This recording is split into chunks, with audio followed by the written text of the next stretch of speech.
Welcome back, everyone, to another episode of Sephardic U Presents, where we explore the weekly parasha and its relevance to our lives today. I'm Nathaniel Poole with my host, Sam Bendayan. A couple of years ago, a few of our members, myself included, did a deep dive into the construction of the Mishkan and hosted a webinar on it. And for those of you interested, you can find that three-part series on our YouTube channel at youtube.com/Sephardic. And it's definitely worth checking out. Today, we're diving into this Parashat Terumah, where God gives Moses detailed instructions for building the Mishkan. But there's a lot more here than blueprints. And I'd like to kick it over to you, Sam. What did you find?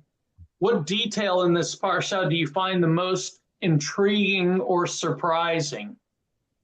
Well, what's interesting here is the precious metals used. I think you have gold, silver, and copper all playing a role, and it's I've been fascinated with precious metals all my life. I'm actually a coin collector since my early childhood, and that's neat. I've always been intrigued by this. And the first question is why precious metals and why are gold, why is gold such a coveted and precious metal? Why has it been used for money?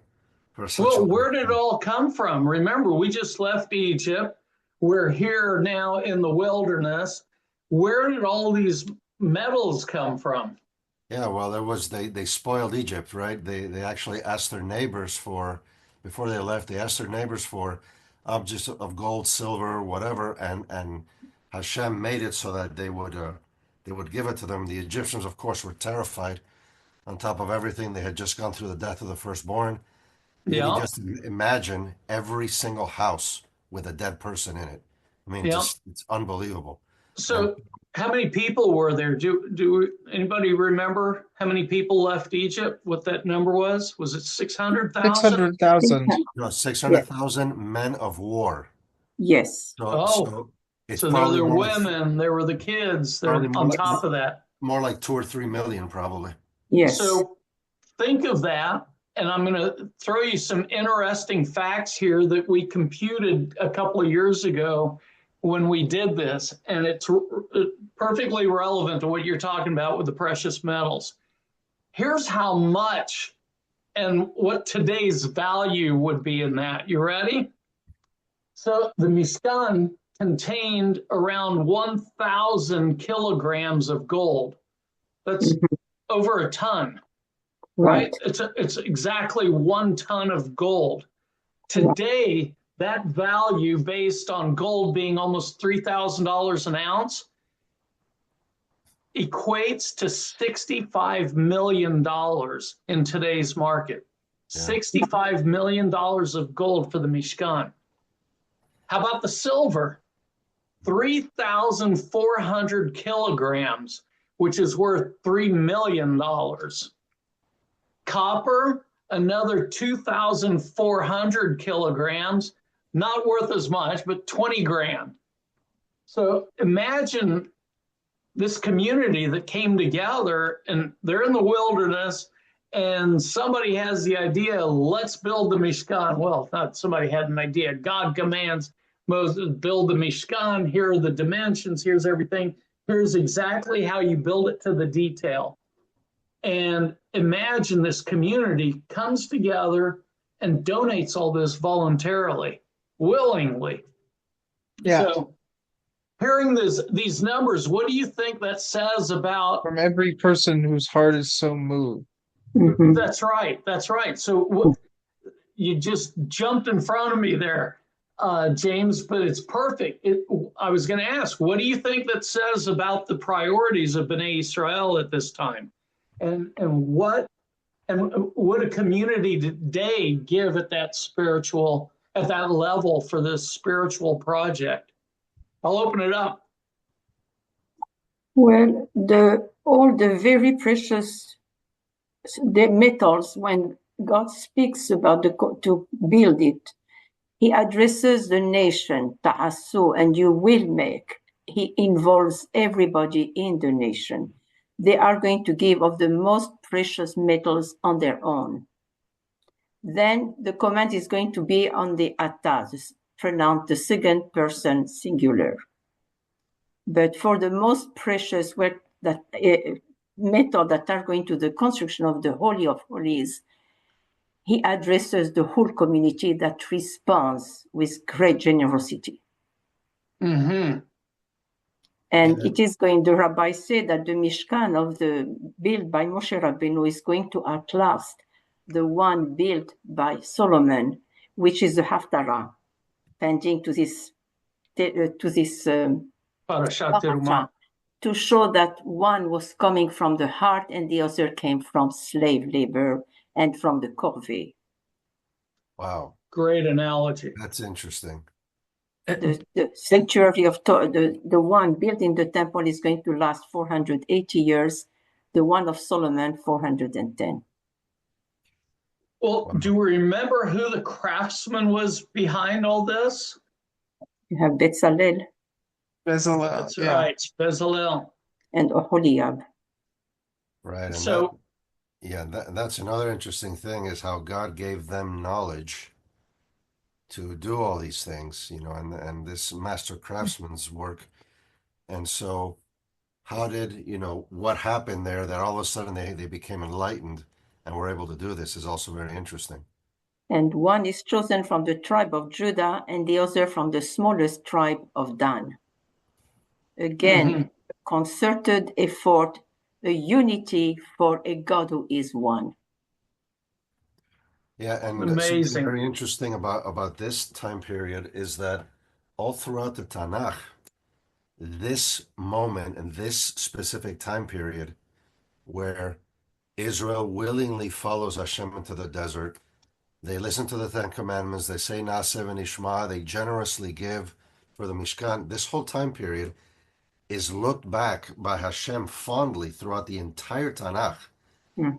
Honeymoon of the wedding between Hashem and Am Yisrael. And so this is the moment where really there was a union, and Israel for once was united behind Hashem, and they were willingly following.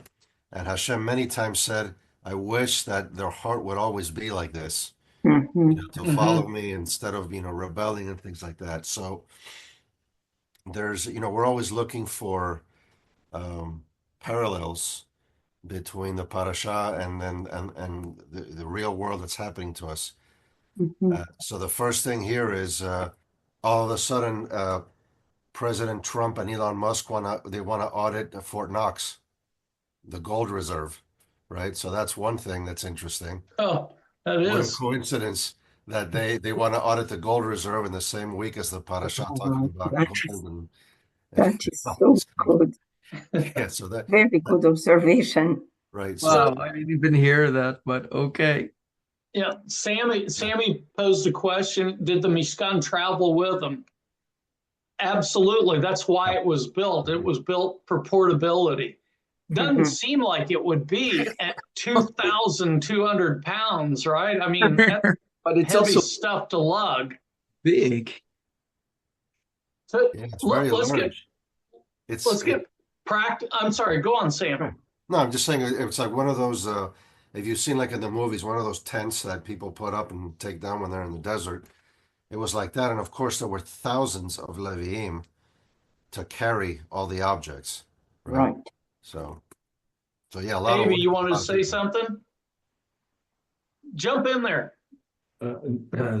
No, he said there were thousands of Leviim, so I just felt it important. Oh, there we go. Yeah, AB was That's there. very nice. One of the things I find interesting is that just the level of detail. Like a lot of the time, the Torah will say, for example, slaughter this in the way I have taught you, and then leave it to Torah Shabbal Peh. But for some reason, God decided that this needed to be in the written Torah in great detail. You're absolutely right, James. So, let's get practical. The Mishkan wasn't just spiritually significant, and like James said, it's really an engineering marvel. For example, the two gold-covered acacia wood, the gold-covered acacia wood wasn't just decorative, it was meant for the wilderness. Gold doesn't rust or tarnish, and it's perfect for a portable sanctuary traveling through the desert. Right, and that's a lot of people don't realize, like I've heard a lot of people talk nowadays, since gold is always in the news because of the high price. A lot of people say, oh, what's gold? It's a relic, it's a barbarous, old relic. A lot of people don't realize that the reason it ever became popular is because it never rusts or tarnishes. Correct. So as a wealthy person, if you wanted to give an inheritance to your children, you would give them something of gold, and you would know that in a few hundred years, it would look exactly the same That's right. Today. And that's why they made the cherubim from them, the cherubs. Yeah, if you notice, the most sacred objects are made of gold. All of them. Right. Silver also doesn't rust, it doesn't decompose, but it does tarnish. Right. It does stain. Yeah. Right. Gold doesn't even stain. And same with the copper. Right. And just I don't know, a couple of years ago, I invited a friend to a Shabbat who is a pretty serious coin collector. He brought, and I showed this to my kids, a coin from the year 1348, a gold coin. Whoa. Looks exactly the same as it would, as if it was minted today. Okay. And I told my kids it's 800 years old and still shiny. It is fascinating. Where's it from? Just out of curiosity. It was in Europe. I don't remember what country in Europe, but it was the same year that the Black Plague started in Europe. Wow. So it is fascinating. And so not only that, but gold is a superconductor of electricity, interestingly enough. And remember, you have a couple of deaths that happen touching the ark. So there's that theory that, there was conduction there. But let's go back to the marvel again. The two cherubim, the two cherubs, they're like angels overlooking. Their wings are spread out and they're looking downward at the cover. Though the Torah says sideways, so that's interesting, but at the cover. Well, those were hammered. Talmud says they're looking at each other. Those were hammered from a single piece of gold. There's no welding back then. There's no soldering or welding of this. It was a single piece of gold. So the craftsmanship required was extraordinary. Absolutely. What do you think was the most challenging part of building something like this in a desert environment? God. Well, do not forget that they were already very refined craftsmen in Egypt. They brought with them a lot of these crafts. Pyramid building, right? No, they did the jewelry as well. I remember seeing the necklace that belonged to the wife of Ramses. It weighed 1.5 kilos of gold, and it was so beautifully detailed, so elegantly made. There was already a high level of craftsmanship in Egypt, which they imported with them. You said you physically saw it yourself? I did. I was at a museum in Boston and I saw it. Oh, I was amazed at the beauty and how elaborate. There were little chains, plenty of little chains. It takes a lot of work to make those tiny chains. Links, yeah. It James, was you were amazing. saying something? Yeah. The Talmud says that, well, it has a disagreement about about where the cherubs are facing.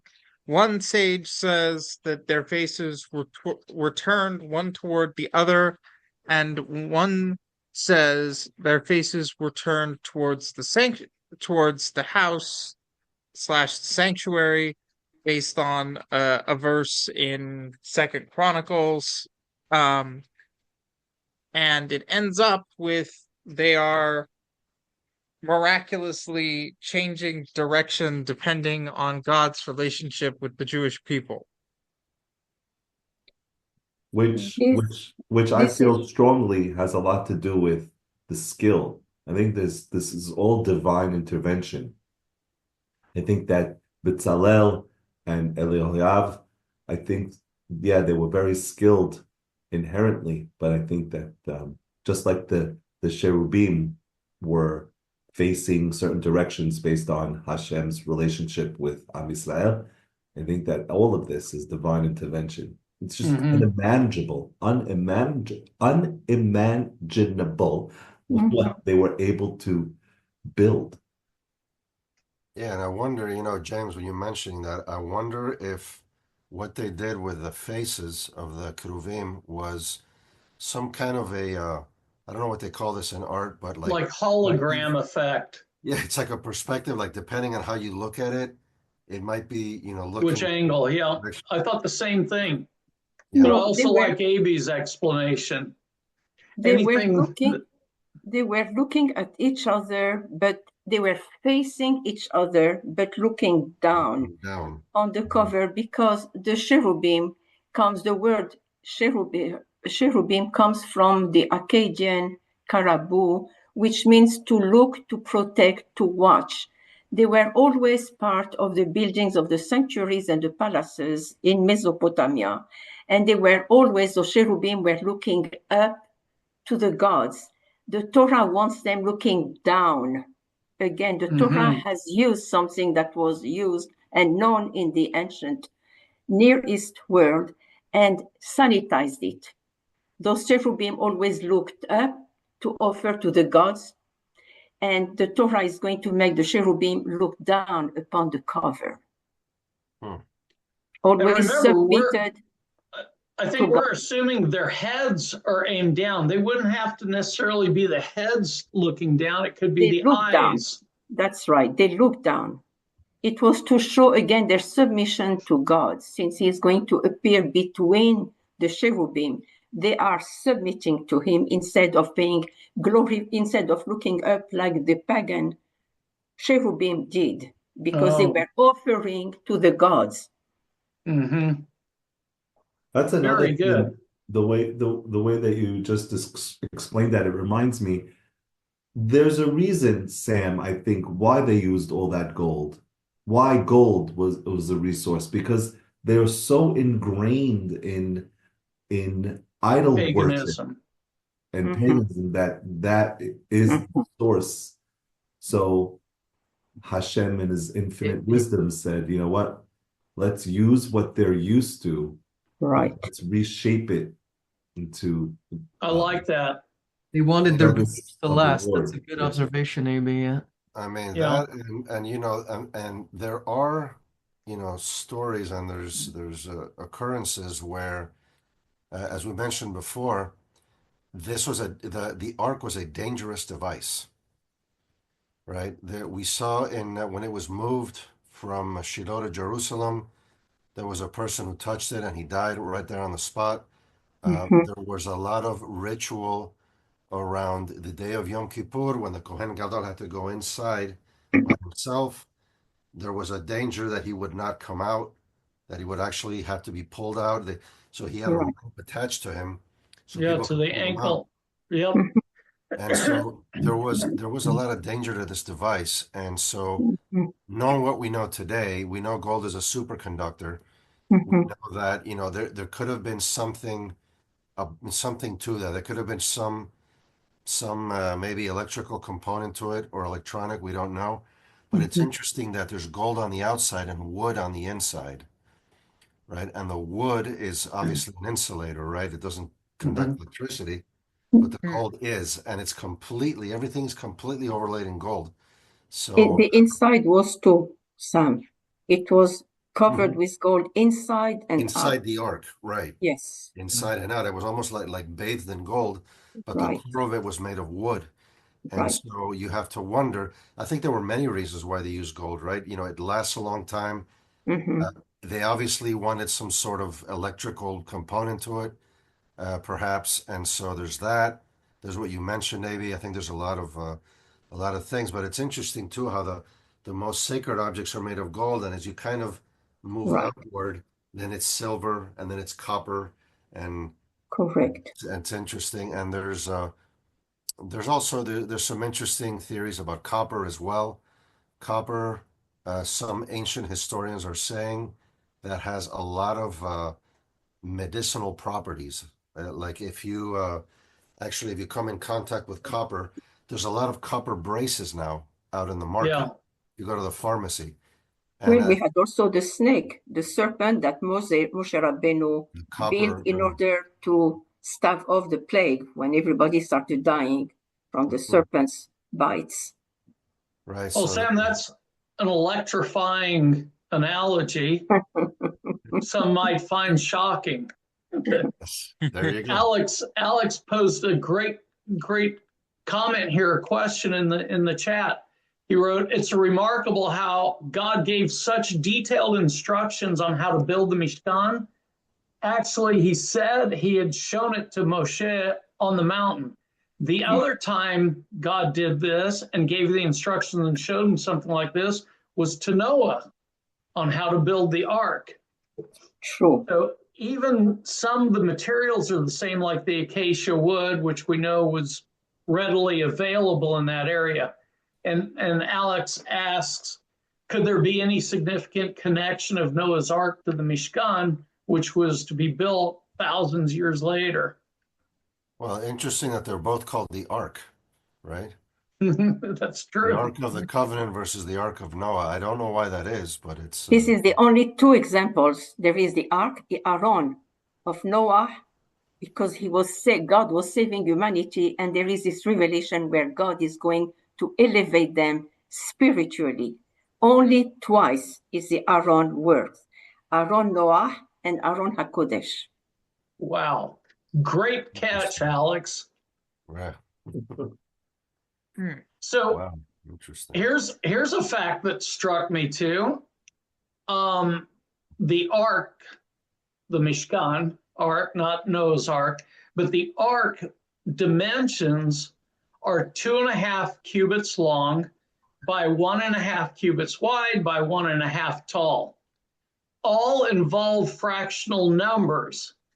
Everything else in the Mishkan is a rounded number, a whole number. Uh-huh. Why do you think that is?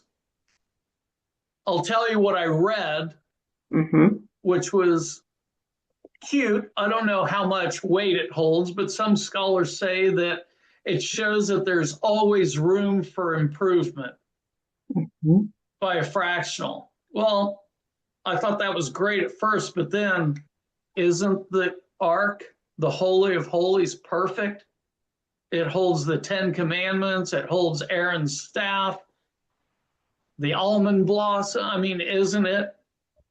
Yeah, a jar. Shouldn't it be the only thing that's perfect? I don't know. That's a good one. Very hard question. Yeah. I just a comment. That's something correct. I saw. Now, it's not quite 100% true because the planks they used, I believe, were 1.5. The measurement was 1.5 wide, so there was Right. an off number there, or a fractional number. Could it be because it was of the acacia wood was what was available? For instance, the branches, and they wanted something that would be like when they sacrificed the lamb, they wanted it to be when they left, before they left Egypt, the lamb had to be roasted whole. Perhaps that's what the acacia was, that the branches maybe were that length, and they didn't want to cut, who knows? Maybe to make it solid. I don't think so, because you have longer pieces. True. And wider pieces that are whole numbers, not fractional. Well, So the acacia Maybe it has tree some- grows to 40 feet. So they could have had those big, long pieces of wood. Perhaps it is a narrow tree, the acacia tree. The trunk is not very big. Maybe that's what it was, using the material and working with it. What did you say, Maybe. AB? I was thinking maybe, yes, it's true. What's inside of it is pure and holy and perfect and is whole. But it's a reminder that we're not. And so we have, like you said, room for improvement, but we're not perfect. We're not whole. And Good. I like that. Very nice. Maybe. So before we get into some more Q&A, I want to share a quick fun fact that'll hopefully blow your mind too. The menorah that's there was made from a single piece of pure gold as well. True. It weighed 34 kilograms roughly, so let's call it about 70 pounds. That would be worth $2 million today. So it makes me wonder what's in the Vatican hidden down there. So Yeah, I mean, it's, and from what a lot of people are saying, it's going to be worth a lot more. So it's. yeah, and look, I just made that comment without even really consciously thinking. The Pope Francis is very sick right now. So Yeah, I heard that. yeah. So there's also the silver sockets for the beams. Remember that hold up the beams with the tenons? Each of those silver sockets weighed a talent, and a talent is 34 kilograms. Happens to be the exact same weight as the menorah. One Each talent. socket? What's that? The Each socket, socket, the silver sockets. Each socket weighed that much, or in total? Yes, it was 1 talent of silver. That's 34 kilograms again, and there's over 100 of them. Right. So today, in today's silver prices, they'd be worth $3 million in sockets. Right. So the last thing that, and I remember 2 years ago when we were going through this and creating the webinar, the big stumbling block was the skins that were put over it, because they're called dolphin skins somewhere. They're unicorn-like skins somewhere else. And we were trying to do our own sleuth work in what animals would have been close by. Would it have needed to be kosher, for skin? It had to be waterproof because it was covering. So there were a lot of things we were talking about. Does anybody have any knowledge or information that they could share? One covering was ram skins dyed red. So this was the first, and then they say the seal skin, which must have been waterproof, was above that covering. So you called it seal skin? They call it, that's what they say, seal skin. I think it's tachash is the Hebrew word. Tachash, right. But a seal would have been it would have been an odd location to find a seal in that area, in the Nile, in the Mediterranean. And so the dolphin would have made more sense.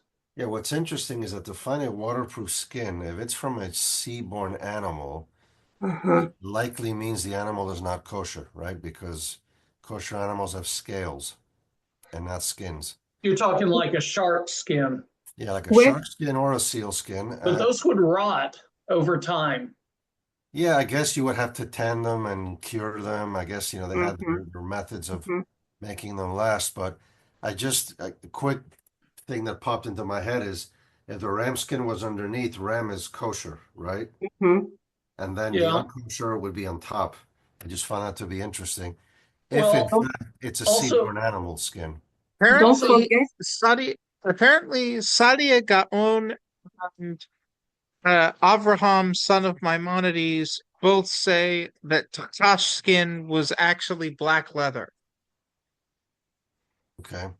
Okay, the it doesn't, but it The doesn't. dolphin, the dolphin has a black covering, and they are abundant in the Mediterranean. When you are taking a cruise, you see them jumping out of the water. So, It also could be maybe whale. who knows?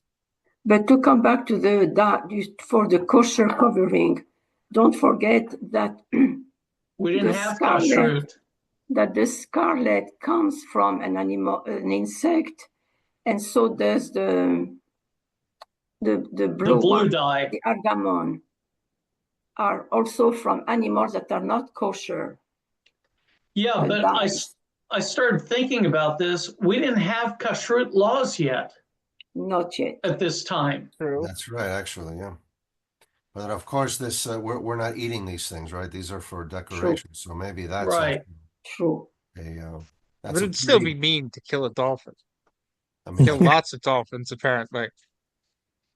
I have a comment about the whether or not we got the kosher laws, Yes, or Rob. whether or not we got kashrut.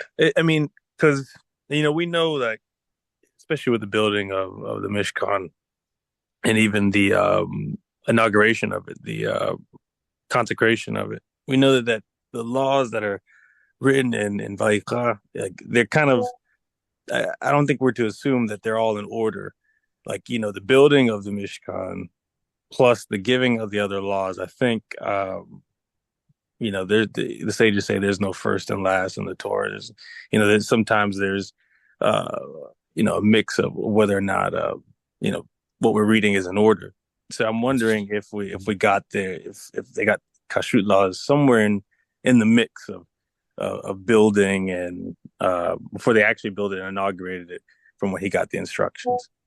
I know it's interesting. That was the theory of Rashi and Sforno and Abarbanel said that those laws could have been given after. But it seems that the Maimonides says that all those laws of the building of the sanctuary were given at Har Sinai. Mm-hmm. Yeah. It says right there, all this comes from Har Sinai, because when Moshe Rabbeinu is going to ascend, God tells him, and you will put those tablets in the tabernacle. Right. So there was already that plan. But Yeah. there were laws of kashrut that were elementary. All of us who live in the hot countries know not to eat meat and milk. We know that they are fatal to us. They are very hard. So there were some laws that went without being enunciated because it was a given. Yeah. Good point. Yeah, and I think if you look at the Torah, it does lend. I mean, I think most of it is chronological. Right. It kind of wouldn't make sense otherwise. And the only part that kind of that is not is it's actually mentioned explicitly, which is the last book, Devarim, which is where Moses goes back and retells the story of. So he kind of goes back like a reprise, but even that's done, supposedly chronologically. So chronological order is so important to our ability to understand that really, if it wasn't in order, it would be chaotic. I agree. Like, as far as the narrative parts, right? The narrative parts of Torah, are definitely in chronological order. But, the sages, when they're interpreting the laws, they see that some are juxtaposed, right next to each other to kind of give a message, just like the prior two Parashot, Yitro and then Mishpatim. It talks about the Ten Commandments, giving of the Ten Commandments, and then at the end it talks about the altars, how to make an altar, and then we have Mishpatim that starts with Vele. These are the laws, these are the judgments rather, and then you have Rashi, another commenter, saying, all these things that we're reading, even past Parashat Yitro, they were all given at Har Sinai, even though somewhere in the mix after the giving of the Ten Commandments, it mentions, it says something along the lines of,